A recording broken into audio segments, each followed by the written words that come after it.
Fitsaboina eto amin'ny hôpitala Giera, ireo olona naratra nandritra ny lozam-pifamoivoizana niseho teny Anjozorobe. Misy 20 izy ireo ka zazavalo taona no kely indrindra.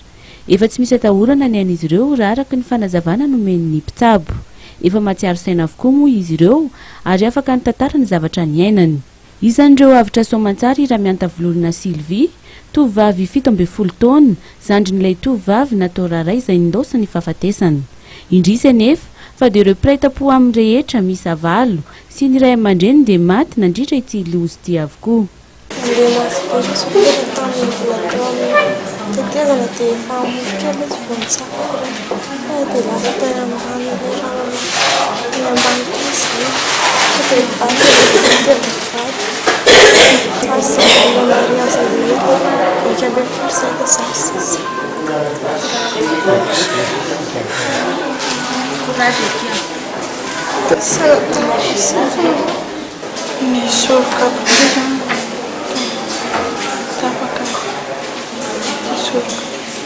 Ny iray-tam-po amiko zasy nanadako tamin'ny sisiny tao voany fa nahazo ny akina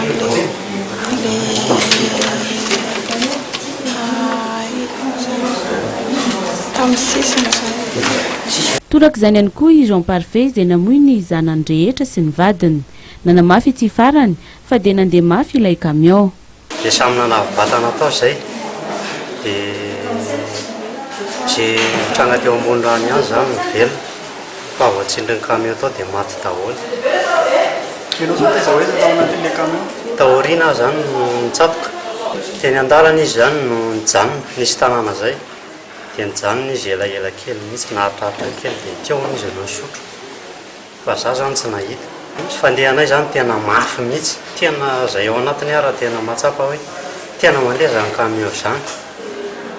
Dia nefa ilay izy torona sady tatezana. Tamin'ny sio zany ilay izy dia fantako izany fa hoe vadika any anaty rano zany camion zany.